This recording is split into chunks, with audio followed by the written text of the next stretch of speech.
Assalamualaikum dan selamat sejahtera. Nama saya Nurul Aida Nasuha binti Muhammad Nizam dan nombor matrik saya adalah 23DBS17F2016. Pada hari ini, saya akan membentangkan tentang laporan akhir latihan industri saya di KN Edu Solution. Objektif latihan industri ini adalah untuk memberi pendedahan kepada pelajar situasi sebenar dunia pekerjaan. Selain itu, dapat membantu meningkatkan kemahiran sosial pelajar.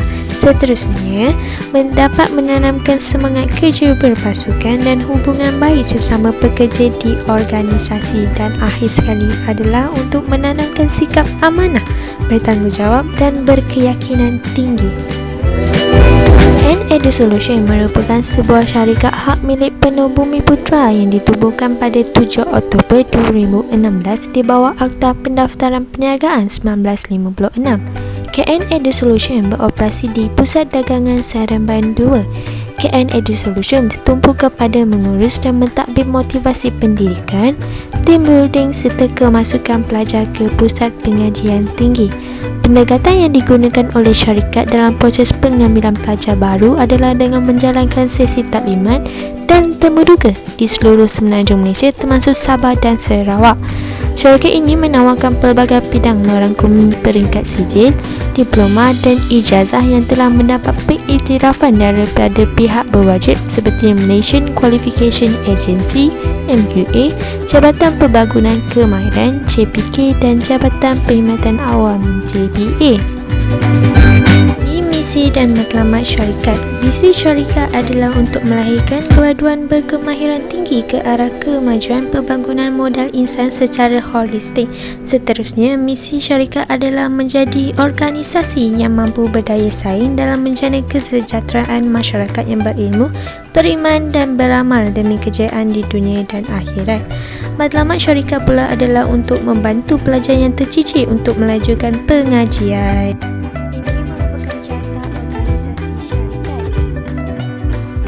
Aktiviti yang dilakukan: menyusun data pelajar.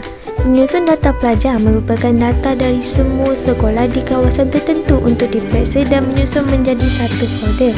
Menyusun data pelajar bertujuan untuk memilih pelajar-pelajar sebagai target pemasaran untuk melakukan hebahan tentang bidang kemahiran. Menyusun data ini dibuat menggunakan Microsoft Excel.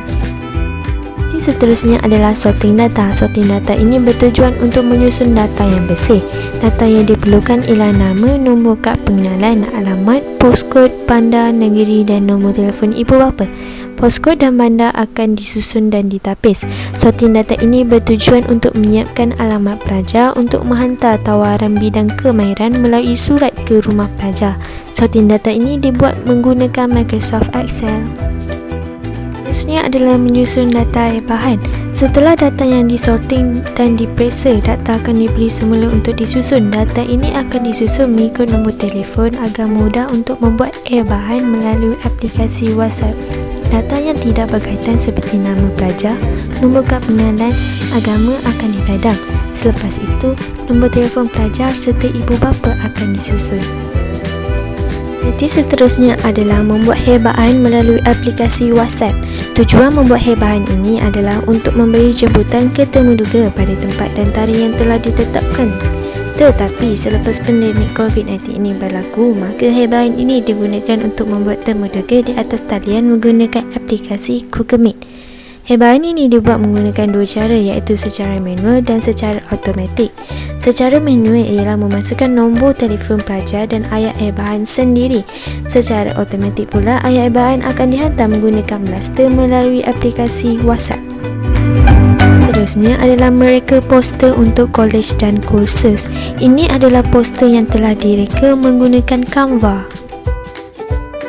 Seterusnya, membuat temuduga secara atas talian. Pada mulanya, KN Edu Solution membuat pendekatan dengan membuat seminar dan temuduga secara bersemuka ke seluruh negara. Disebabkan pandemik COVID-19 yang melanda seluruh dunia, maka KN Edu Solution mengambil pendekatan dan langkah berjaga-jaga dengan mengadakan temuduga secara atas talian. Temuduga ini berlangsung melalui aplikasi Google Meet bersama pegawai temuduga, pelajar serta ibu bapa pelajar. Aktiviti yang dijalankan seterusnya adalah membuat surat tawaran serta resit pembayaran pra-pendaftaran. Setelah temu duga secara atas talian dibuat, pelajar yang berminat perlu membuat pembayaran pra-pendaftaran untuk mendaftar nama pelajar ke sistem kolej. Listi pembayaran dan surat tawaran akan dihantar ke email pelajar. Sekali adalah menyediakan dokumen sebelum taklimat temu duga. Untuk masa yang tertentu, pegawai akan menjemput pelajar menggunakan kaedah lain seperti surat tawaran dan postcard. Kesimpulannya, latihan industri ini dapat merasai pengalaman bekerja dan sekaligus mempelajari sesuatu yang baru serta dapat mempraktikkan apa yang telah dipelajari sepanjang tempoh latihan. Selain itu, pelajar dapat mempelajari berkomunikasi secara formal. Seterusnya, dapat membina keyakinan dalam diri, bersifat amanah serta bertanggungjawab terhadap sesuatu tugasan. Latihan industri ini juga dapat mempelajari untuk saling bekerjasama dalam melakukan tugas secara berkumpulan dan akhir sekali dapat memiliki ilmu pengetahuan yang tinggi di samping mempunyai pengalaman bekerja. Komen dan cadangan. Cadangan untuk syarikat.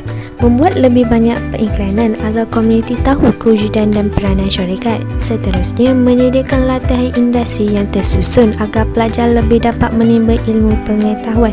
Dan akhir sekali, menyediakan jadual kerja khusus yang merangkumi pelbagai bidang tugas untuk pelajar bagi memastikan tempoh latihan industri dapat digunakan sebaik mungkin. Cadangan untuk politeknik.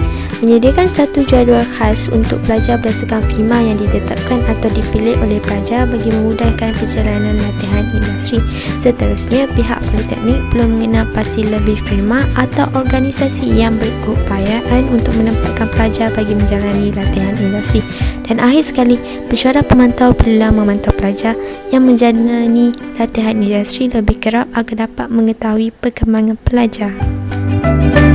Cadangan untuk pelajar. Pelajar perlu bersikap bertanya mengenai syarikat sebelum menetapkan diri di syarikat berkenaan. Seterusnya, memberi tumpuan semasa membuat kerja agar ilmu yang diberi difahami dengan jelas. Dan akhir sekali, perlu bersemangat tinggi dan bersungguh-sungguh dalam melakukan apa jua kerja yang diberi. Itu sahaja daripada saya. Sekian, terima kasih.